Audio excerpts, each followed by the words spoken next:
This is video 2 of the one-dimensional motion notes for Mr. Sweeney's AP Physics class. In this video we are going to talk about analysis of one-dimensional motion using calculus.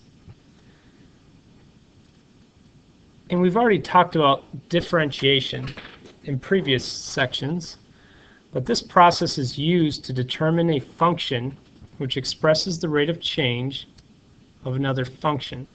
Now the rate of change graphically is the slope, so when you differentiate you're doing the same as finding the slope of a curve at a point that you want to analyze. The other main tool we'll be using for calculus is integration.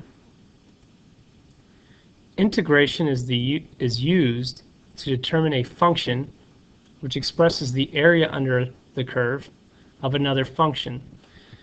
Graphically, when you find the area under the curve, you are finding the quantity that's equivalent to the quantity that is the two axes multiplied against each other. So whatever's on your y-axis and whatever's on your x-axis, you multiply them together. That is what you get when you integrate under the curve. Differentiation, as we said before, is what you get when you take the slope of a curve at a particular point. So with these functions, we can look at this in a much broader sense. When your graph or your function is relating position and time, as position is a function of time, the slope will give you the velocity and the derivative will give you the velocity, but the area and the integral do not have any significance in this scenario because position is not time dependent in the first place. If we look at velocity as a function of time, acceleration is the slope of the graph and the derivative will give us the acceleration. The area under the curve of the graph will give us change in position. And if we integrate over a particular domain, that will give us the change in position that occurred over that domain. And when I say domain, I mean the change in the time that's plotted on the x-axis. So it's a change in position between two particular times, maybe say 0 seconds and 5 seconds would be an example of that. For our third function, acceleration as a function of time, the slope on the graph gives us the jerk, and that is what the derivative of acceleration as a function of time will give us. It will give us a function of the jerk. If you take the area under the curve of an acceleration as a function of time graph, you'll get the change in velocity. From the area, you could also integrate the function of acceleration as a function of time, and that will also give you the change in velocity. So when we use calculus, we're mimicking a graphical process, either the slope or the area, and instead we're using an algebraic process to give us the derivative or the integral. Now we have an example of this on the next page. In this example, it states that an object moves with an acceleration that depends on time, and this has a function that follows the form acceleration equals -4 multiplied by the square root of t.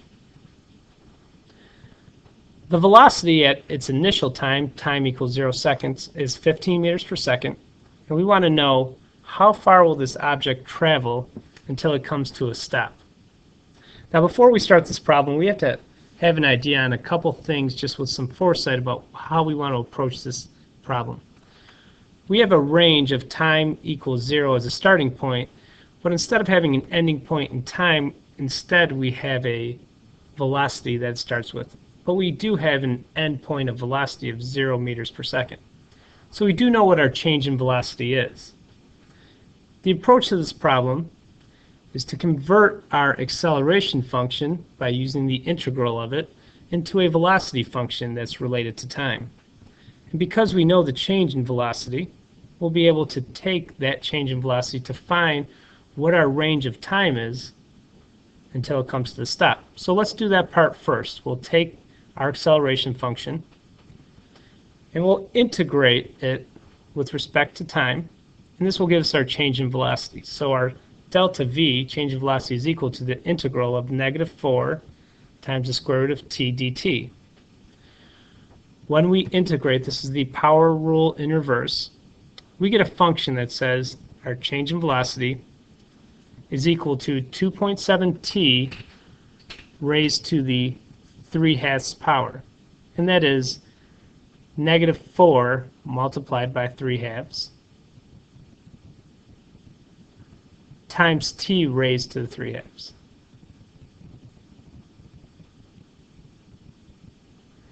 Once we have our function, I'm sorry, and that last one was -4 divided by 3/2 times time to the 3/2. We had said that our change in velocity, or delta V, is 15 meters per second. And because we know that, we can substitute our delta V for 15 meters per second because that's our change in velocity. And in this equation, we have just one unknown, and that is time. And we can solve this equation, and I'll give you a moment to do so, and solve for t.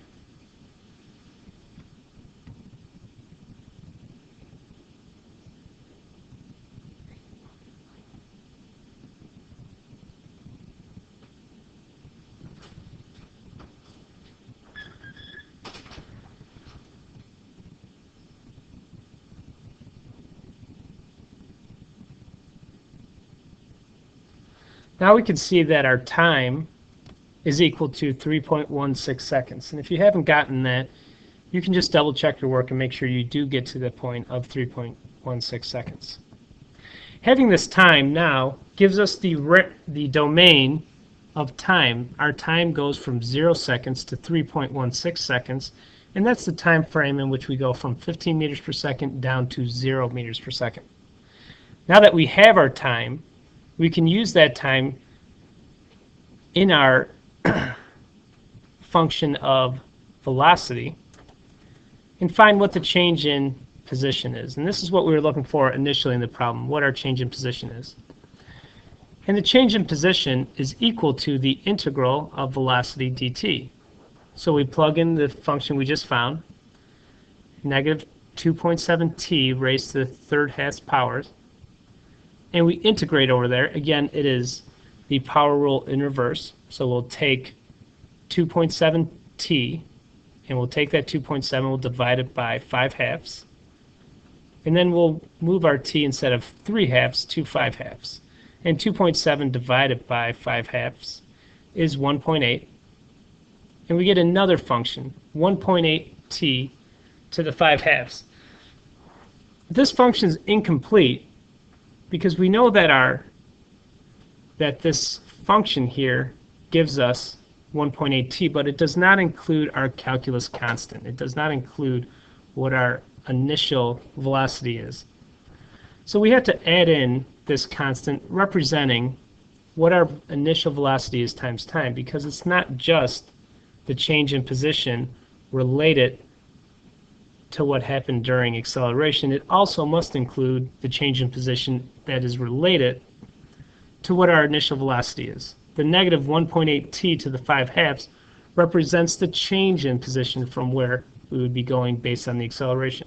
But the velocity initial times time represents the change in our position that's related to how fast we were going at the beginning over the period of time that we were moving. So our function is not just the integral of it. We have to add in our constant that represents what we had in velocity. Since we have our delta x, that's what we're looking for, we found our time in our previous iteration, and we found that time to be 3.16 seconds. So we will plug in for our time what values we have. We know that we started, or that our time frame will be 3.16 seconds. We know that our initial velocity is 15 meters per second in the positive range, and again we're going to multiply that by 3.16 seconds. Finding all this together, we can find what our change in position is, and that is equal to 28.3 meters.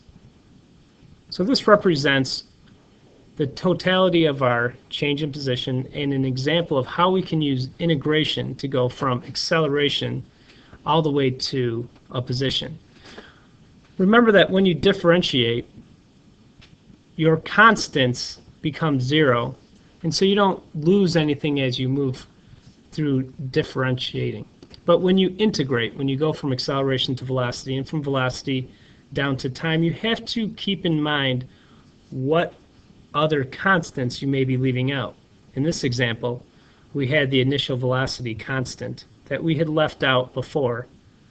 And because we had left that out, we had to add that back in, and that ended up with velocity initial times time. This concludes our second video. Please have this all set. We will have a similar example that we will go over in class